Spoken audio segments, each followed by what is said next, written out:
만민들아 우리 하나님을 송축하며 그의 찬양 소리를 들리게 할지어다. 그는 우리 영혼을 살려두시고 우리의 실족함을 허락하지 아니하시는 주시로다. 하나님을 찬송하리로다.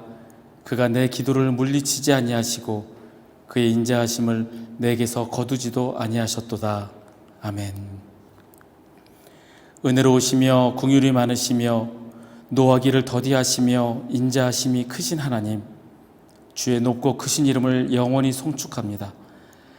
눈을 들어 영광 중에 계신 주님을 바라봅니다. 자비로운 손을 펴셔서 예배하는 모든 자녀를 받아주시고 한량없는 은혜를 베풀어 주옵소서. 넘어지는 자를 붙들어 주시고 마음 상한 자를 위로하여 주시며 지치고 힘든 자에게 용기를 더하여 주옵소서. 참 마음으로 기도하며 간구하는 자를 가까이 부르시고 하나님을 경외하는 백성들의 소원을 이루어 주옵소서.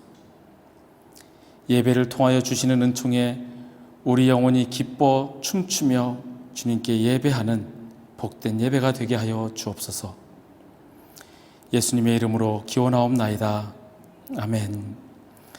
사도신경으로 우리의 신앙 고백합니다.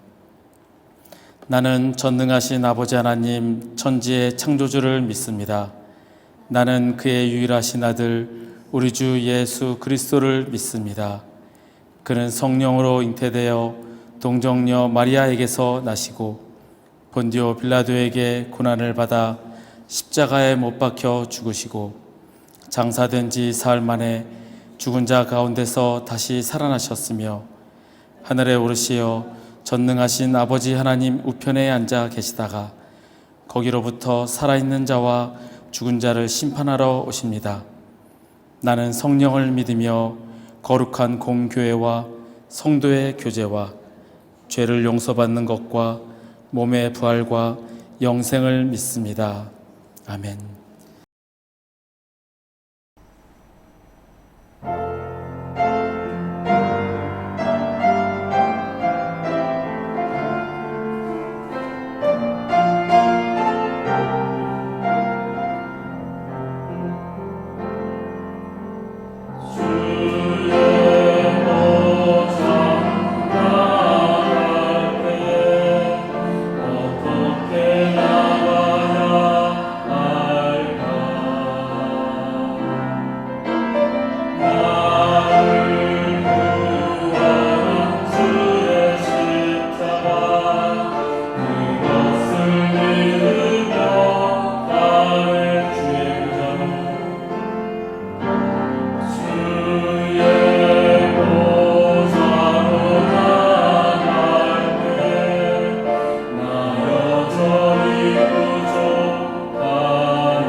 이제는 내가 사는 것이야. 의로 오직 주를 위해 사는 것이야.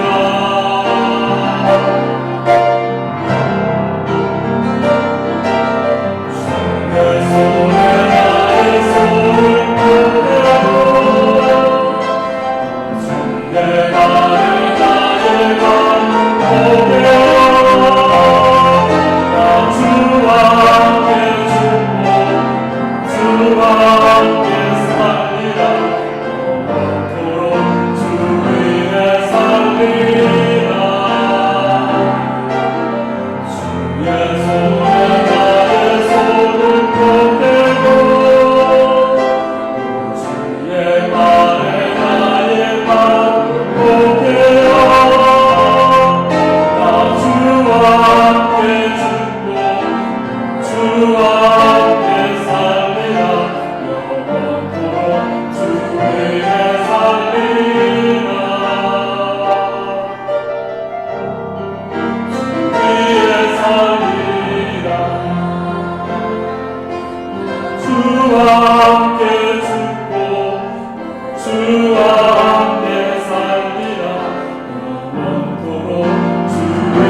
우리 역사하시네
나는 삶으로 주님을 노래합니다.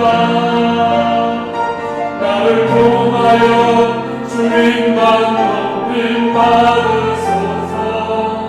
나는 삶으로 주님을 예배합니다. 나의 삶을 빛으로 사용하소서.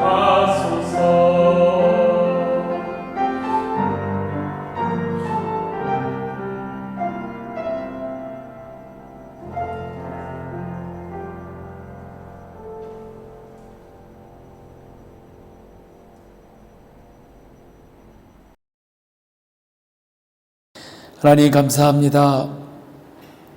거룩한 주일 주님 전에 나와 예배 드릴 수 있도록 인도하시니 감사합니다. 이 시간 오직 주님께만 예배하며 주님께만 영광 돌리는 이 시간 되게 주님 인도하여 주옵소서. 하나님, 우리의 삶을 인도하시고 지키시고 보호하심에 감사합니다.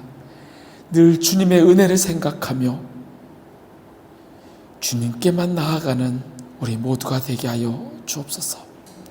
우리의 삶을 주님께 드립니다. 주님만 바라보고 주님께 모든 것을 맡기고 의지하며 나아가는 우리 모두가 되게 주님 인도하여 주옵소서. 감사드리며 예수님의 이름으로 기도하옵나이다. 아멘.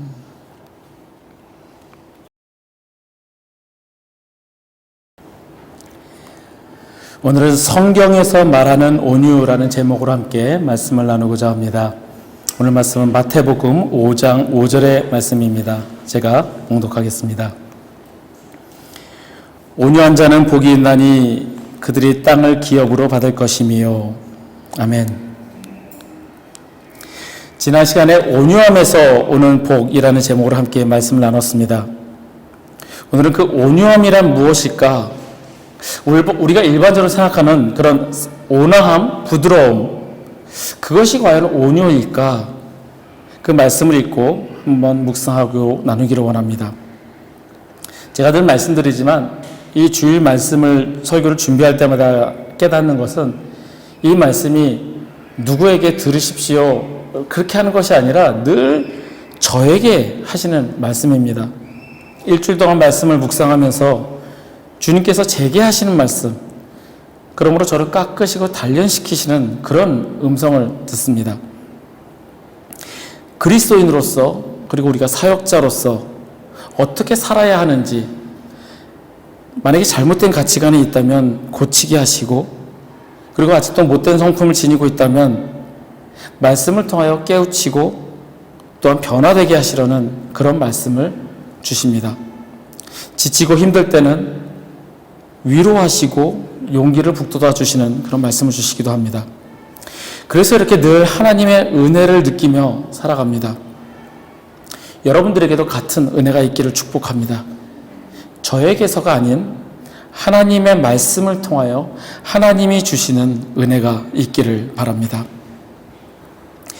예수님께서 오늘 본문에서 말씀하시는 것처럼 이 팔복에 대해서 말씀을 하시면서 온유한 자에게 복이 있다라고 말씀하셨습니다. 그러면 예수님이 말씀하시는 이 온유가 의미가 뭘까? 우리가 통상적으로 알고 있는 성격이나 그런 태도, 성품이 온화하고 부드러움을 의미하지는 않을 거란 생각을 합니다. 그런데 사람들을 보면 태생적으로 온화한 성품을 지닌 사람이 있고 전혀 그렇지 않은 사람들도 있습니다. 겉으로는 되게 온화해 보이는데 그렇지 않은 경우도 있습니다. 예전에 제가 교회에 있을 때 어떤 장모님이 항상 이렇게 예배당에서 보면 항상 웃는 얼굴이었습니다. 그래서 저분은 이렇게 항상 이렇게 미소를 지으면서 너무 웃는 얼굴이어서 참 좋은 분인가 보다라는 생각을 했었습니다. 근데 제 친구가 어느 날 그분의 차를 얻어 타고 이제 집에 간 적이 있습니다. 그랬더니 그 다음에 그 친구가 오더니 야, 그 장로님 있잖아. 운전대 잡자마자 욕을 얼마나 해야 되는지 자기가 무서워서 말도 못 붙였어. 이러는 거예요. 사람이 겉으로는 온화해 보이는데 겉으로 보여지는 모습과 또 그렇지 않은 모습도 있습니다. 그리고 또 이런 사람도 있습니다. 법 없이 또 살 수 있는 사람. 우리가 그런 표현을 많이 하죠. 그런데 예수를 믿지도 않으면서 법 없이도 살 수 있는 그런 온화한 성품을 가진 사람. 그럼 과연 그 사람이 하나님이 주시는 복을 누리고 그런 구원의 은혜를 누릴까요? 하나님을 모르고 예수님을 모르지만 너무나 착한 사람, 온화한 성품을 지닌 사람. 그렇지 않다라는 것을 우리는 압니다. 성품만으로 그 사람이 구원받고 하나님의 택하심을 입은 사람이 아니라는 사실을 우리는 압니다. 그렇다면 이 온유함이란 과연 무엇일까? 성경 속에 나오는 대표적인 온유한 사람은 예수님과 모세입니다. 예수님은 제일로 온유하신 분이십니다. 그런데 한번 예수님의 이 생애를 한번 생각을 해보죠. 예수님께서 온유하신 분이심에도 불구하고 늘 그분께서 온화한 미소와 친절과 온화함이 그분에게 가득했을까요? 예수님께서 성전을 청소하신 사건 아실 겁니다. 성전에서 비둘기를 팔고 돈 바꾸고 매매하는 자들을 향해서 그들을 내쫓으시며 상과 의자를 뒤엎어버리고 내 기도하는 집을 너희들은 강도의 소굴로 만들었도다 분노하셨습니다. 그리고 외식하는 바리새인들을 향하여 독사의 자식들아 이렇게 분노의 저주의 말씀까지 하셨습니다. 점잖게 표현해서 독사의 자식이지 이 독사의 새끼들아 이렇게 욕을 하셨던 겁니다. 예수님한테 저런 모습이 온유하신 분인데 온화함으로 가득 차신 분일 것 같은데 그런데 예수님은 제일 온유하신 분이십니다. 또 모세를 볼 때 민수기 12장 3절에 이렇게 나와 있습니다. 민수기 12장 3절에 이 사람 모세는 온유함이 지면의 모든 사람보다 더하더라 이렇게 되어 있습니다. 말씀에 이렇게 되어 있으니 모세는 온유함이 모든 사람보다 더하다라고 평가받았습니다. 자, 그럼 모세는 또 어떤 사람이었을까요? 모세는 불의를 참지 못하고 분노 조절을 하지 못했던 사람입니다. 잘 아시죠? 모세는 자기 민족 히브리 사람을 괴롭히는 애굽 사람을 쳐서 죽인 사람이 살인자였습니다. 그 분노를 참지 못해서. 근데 그것뿐만이 아니라 하나님께서 그를 40년 동안 광야에서 단련시키셨음에도 불구하고 이스라엘 민족을 이끌고 나와서 가나안 땅을 향해 가는데 그 모세의 평생의 수고였던 가나안 땅을 앞에 두고 그는 들어가지 못합니다. 왜 못 들어갔죠? 하나님께서 그에게 명령하신 것을 어겼기 때문입니다. 마사 또는 물이 바라는 지역에서 이 백성들이 우리에게 물을 달라라고 얘기를 하니까 하나님께서 모세에게 저 반석에게 명령하여 물을 내라 라고 하셨는데 그 하나님의 말씀을 무시하고 지팡이로 그 반석을 쳐서 물을 냈습니다. 자, 하나님의 명령을 무시했습니다. 어휴 저것들 에이 물 먹어라. 지팡이로 반석을 쳐가지고 분노를 조절하지 못한 사람입니다. 그뿐이 아닙니다. 십계명을 받으러 시내산에 올라갔다가 그런데 그 와중에 이스라엘 백성들이 금송아지를 만들고 금송아지를 하나님이다라고 섬깁니다. 모세가 그에게를 하나님으로 전해 듣고 부랴부랴 내려오는데 그 모습을 보고 너무 화가 나서 십계명을 던져 깨버립니다. 그 십계명이 하나님이 친히 돌판에 쓰신 그 십계명을 앞뒤 안 보고 우리 표현으로 눈이 돌아가서 집어 던지고 깨트리는 그런 분노를 조절하지 못한 사람입니다. 그런데 이 사람 모세는 온유함이 지면의 모든 사람보다 더하더라 라고 평가를 합니다. 그러면 이 온유함이라는 의미가 우리가 생각하는 그런 성품, 그 태도만을 의미하는 것 같지는 않습니다. 성경에서 말씀하시는 온유함이란 첫 번째는 길들임입니다. 이 팔복에 쓰인 온유라는 단어의 헬라어는 프라우스입니다. 이 단어의 본래 뜻은 사나운 짐승을 훈련해서 주인이 사용하고자 하는 용도에 맞게 변화된 것.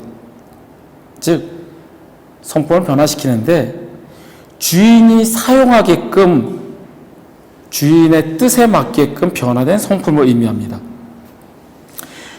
모세는 성격이 불같았습니다. 스스로를 다스리지를 못했습니다. 그래서 하나님께서는 그를 광야로 보내셔서 40년을 지내게 하시고 그를 길들이셨습니다. 그런데 성격을 바꾸고 성품을 변화시키려고 했지만 물론 그것이 그의 기질과 그대로 성격 그대로 남아있는 겁니다. 40년 광야 생활했으니까 이 사람은 완전하게 성품과 기질이 달라진 것이 아니라 그럼에도 그는 분노 조절을 못했던 거죠. 하나님이 그를 바꾸신 것은 하나님이 사용하시기 좋게끔 길들이신 거라는 겁니다. 즉, 삶의 목적이 내가 아니라 하나님의 목적을 이루는 것으로 바뀐 것이라는 겁니다. 하나님이 그렇게 그를 길들이셨다는 겁니다. 그래서 모세가 온유하다라는 것은 그의 삶의 목적은 내 삶, 내가 원하는 것, 그것이 아니라 하나님의 도구로 사용되게끔 변화되는 것이라는 겁니다. 그리스도인으로 변화되고 거룩해진다는 것은, 그리고 성품이 변화된다는 것은 물론 그 사람의 쓴뿌리가 도려내어지고 성품과 기질이 변하는 것을 의미하기도 합니다. 하지만 그것보다 더 중요한 것은 우리의 마음을 새롭게 함으로, 그리고 세상과는 다른 우리에게 향하신 하나님의 선하시고 기뻐하시고 온전하신 그 뜻을 분별하여 알게 되므로 하나님의 도구로 사용되게끔 변화되어지는 것을 의미한다고 합니다. 바울 사도 역시 그렇습니다. 바울도 우리가 생각하는 것처럼 온화하지 않았습니다. 바울은 다메섹 도상에서 예수를 믿는 자들을 잡아들이러 핍박하러 가기는 다메섹 도상에서 예수님을 만나게 됩니다. 그리고 나서 이 사람은 예수님이 정말 하나님의 아들이고 예수님을 전해야겠다는 생각을 하게 되었습니다. 그래서 예수님을 전했습니다. 그러자 바울의 입장이 이제 난처해집니다. 그 전에 섰던 유대인들의 편에 서서는 배신자로 낙인이 찍혔습니다. 그러니 저쪽으로 가지 못해요. 그러면은 예수님을 따르던 사람들, 제자들, 사도들에게 가서 나 이제 변화되었으니 나도 예수님을 전하겠소라고 하고 싶은데 사도들도 그를 두려워서 만나기를 꺼려합니다. 어느 편에도 설 수 없는 그런 입장이 되었습니다. 그때 바울에게 손 내밀어주고 그를 사도들에게 소개해 준 사람은 바로 바나바였습니다. 바나바는 바울에게 있어서는 생명의 은인 같은 사람입니다. 어느 곳에도 속하지 못하는, 당시의 사회의 그런 분위기에서 어느 곳에도 속하지 못하는 그러한 사람을 바나바는 사도들에게 소개하고 바울이 하나님의 복음을 전하는 사도들의 편에 설 수 있도록 도와준 사람입니다. 그런데 바울이 바나바에게 어떻게 했습니까? 1차 전도 여행을 마치고 나서 2차 전도 여행을 가기에 앞서서 마가를 데려가지 않겠다. 근데 그 마가는 또 누구냐? 바나바의 조카입니다. 마가 쟤 1차 전도 여행 때 우리 버리고 돌아갔잖아. 나 쟤랑은 절대 못 가. 바나바는 그래도 데리고 가자. 제가 다시 제 생각을 고쳐먹고 했으니까 데리고 가자. 심하게 다투고 결국엔 바나바와 결별을 하게 됩니다. 바울은 그런 사람입니다. 매정한 사람이고 나를 그렇게 도와주고 내가 생명의 은인처럼 여기는 그 사람이었을지라도 매정하게 버리고 그렇게 온화한 성품을 가진 사람은 아니었습니다. 그렇지만 그의 삶의 목적은 복음을 전하는 것, 하나님의 뜻에 순종하는 것이었습니다. 이게 온유라는 겁니다.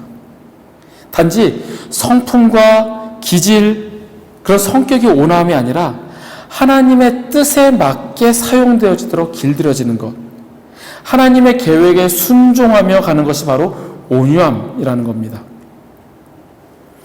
예전에 제가 있던 교회에 참 유별난 분이 계셨습니다.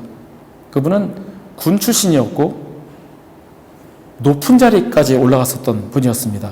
그런데 그 당시의 시대적 상황 때문에 어찌 보면 모함에 이렇게 연루가 돼서 결국엔 사형 선고까지 받았습니다. 사형 선고를 받고 감옥에 갔습니다. 그런데 그분이 간증하기를 그 감옥에서 성경을 100번 읽었더니 그게 무기징역으로 감형이 됐다고 합니다. 다시 또 100번 읽었더니 15년으로 감형이 되었고 결국에는 감옥에서 15년을 살고 나왔습니다.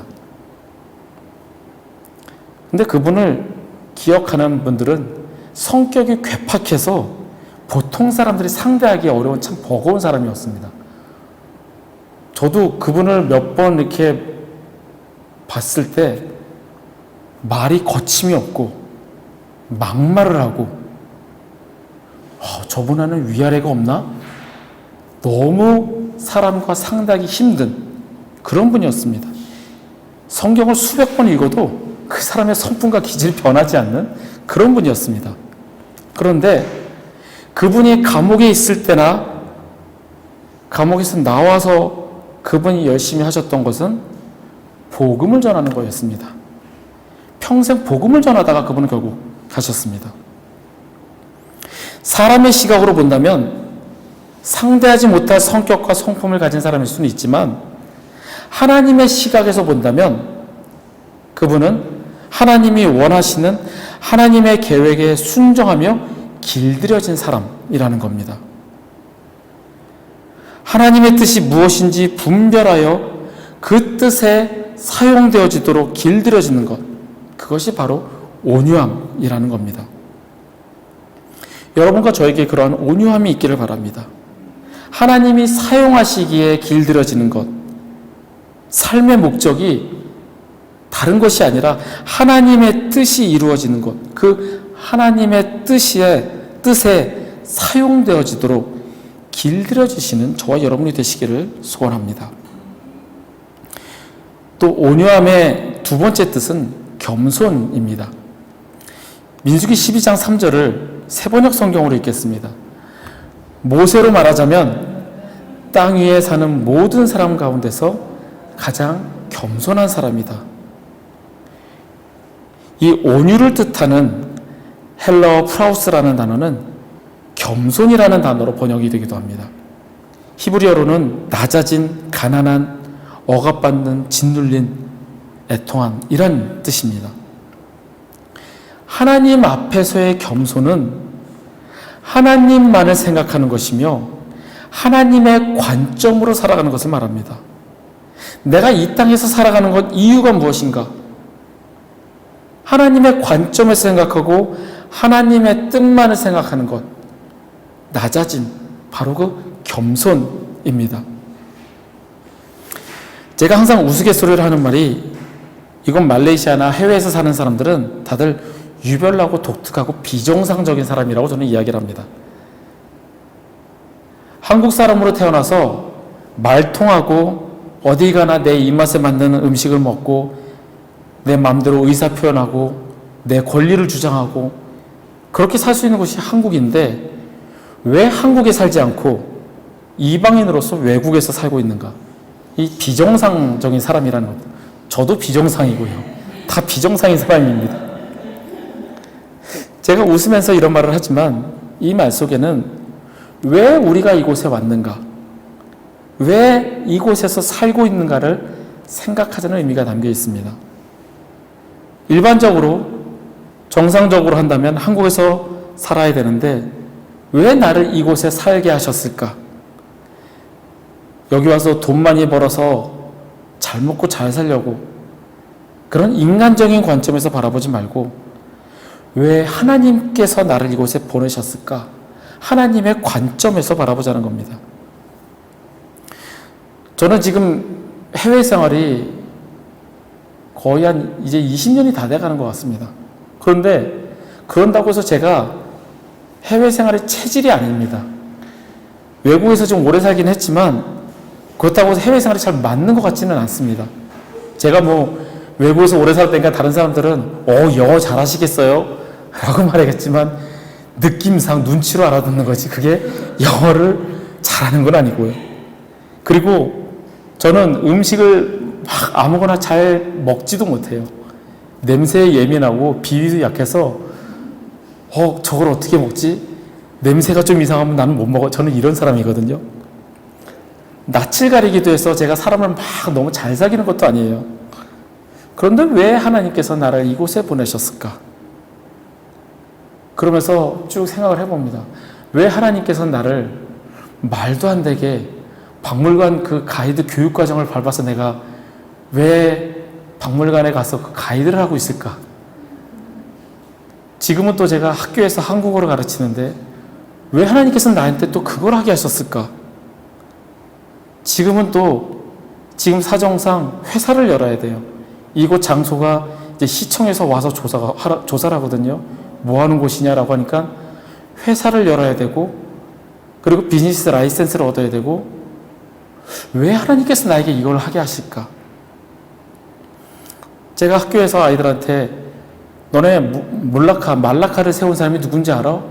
애들이 잘 몰라요. 야, 너네 역사 배운다며. 근데 왜 몰라? 말라카를 세운 사람은 이런 사람이야. 말라카가 망하고 나서 어느 나라가 점령했어? 일본인가요? 야, 일본은 그때 아무것도 아니었어. 그래서 제가 쭉 설명해 주니까는 애들이 선생님 그거 어떻게 알아요? 그거 물어요, 저한테. 나 박물관에서 가이드해. 와, 그래. 나 공짜로 해. 돈 받는 거 아니야. 그래. 근데 왜 해요? 애들 묻는 게 딱 그래요. 그거 왜 해요? 돈도 안 받는데? 글쎄, 나도 모르겠어. 내가 왜 이걸 하고 있지? 내 시간 들여서 내가 왜 이걸 하고 있지? 하나님의 뜻이 무엇인가 있으시기에 하나님께서 그렇게 계획하시고 하나님께서 그렇게 이끌어 가셨다라는 것을 알고 그 안에 하나님의 숨기신 뜻이 무엇일까를 찾아가는 겁니다. 하나님의 뜻이 무엇인지 분별할 그 뜻에 순종해야 하는데, 만약에 그렇지 않고 내 욕심과 내 목표만을 향하여 나간다면 그것은 하나님을 무시하고 하나님 중심이 아닌 나 중심의 삶을 살아가는 온유하지 않은 사람이라는 겁니다. 꼭 해외 사는 사람들에게만 해당되지 않습니다. 어느 곳에 있든지 왜 하나님께서 이것을 나에게 허락하셨을까? 왜 나에게 이런 것을 주셨을까? 우리가 하나님의 뜻을 분별하며 순종해야 한다는 겁니다. 예수님께서 가장 온유하신 분이라고 말씀을 드렸습니다. 왜냐? 예수님께서는 하나님의 뜻에 순종하여 하나님의 아들이라는 그 존엄한 권리를 포기하시고 낮아지셔서 인간의 모습으로 오셨고 우리의 죄를 대신하여 십자가에 달려 죽으시는 가장 비참한 형벌을 당하셨던 분이셨습니다. 낮아지시고 겸손하신 모습으로 하나님의 뜻에 순종하셨습니다. 당신의 생각이 아닌 하나님의 생각, 하나님의 계획에 순종하셨던 분이 바로 예수님이셨습니다. 그래서 예수님은 하나님 앞에서의 그 겸손함과 순종, 그 온유함을 우리에게 본을 보이셨습니다.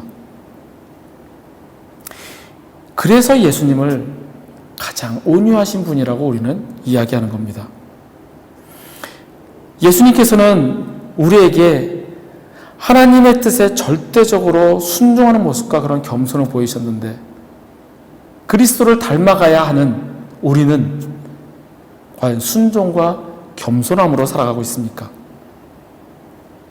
예수 그리스도를 믿는다고는 하지만 전혀 변화되지 않은 모습으로 하나님의 뜻과는 별개로 내 방식대로 썩어져가는 구습을 쫓는 그 옛 모습, 옛 사람의 모습 그대로 살아가고 있지는 않는지 한번 나를 돌아보시길 바랍니다. 순종과 온유의 삶은 전혀 없이 나 중심의 삶을 살고 있지 않을까? 혹은 주님을 섬긴다고는 하면서 내 고집대로 내 신념대로 주님을 섬기고 있지는 않을까? 나의 잘못된 열심이 주님의 마음을 아프게 할 수 있습니다. 바울은 열심히 있는 사람이었습니다. 지금 내가 생각하는 이것이 옳은 것을 위해서 저 이단 종교, 예수를 따르는 무리들을 잡아서 저 사람들을 바꾸는 게 사명이라고 생각했던 그런 열심히 있던 사람이 바울이었습니다.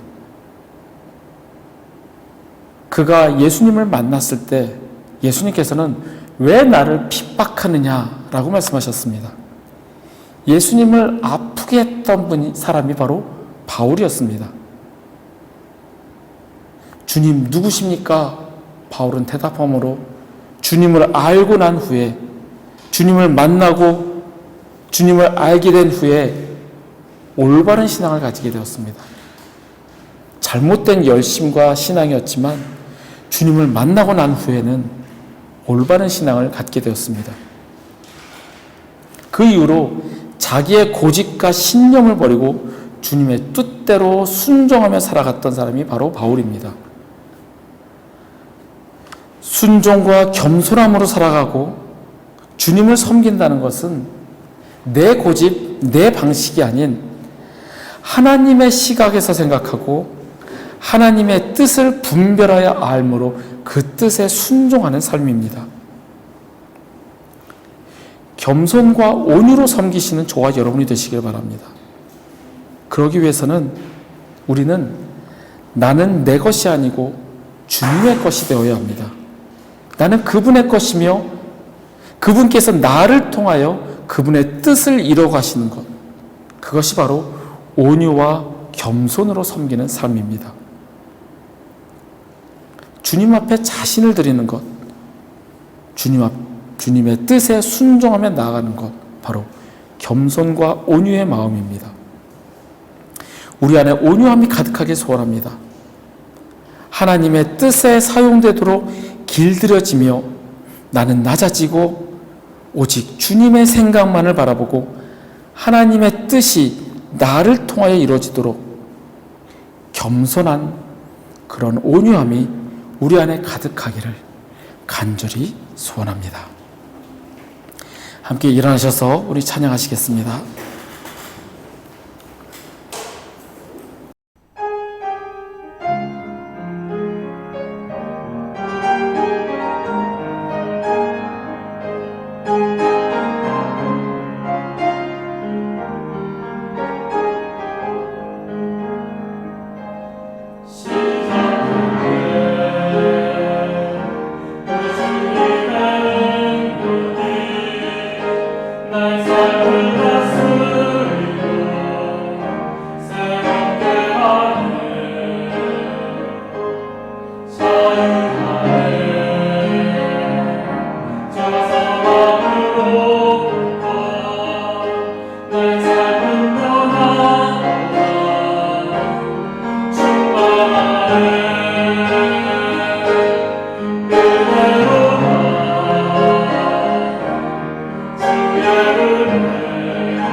한량없는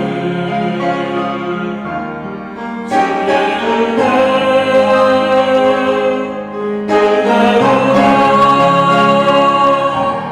주의 은혜 변함없는 신실하신 주의 은혜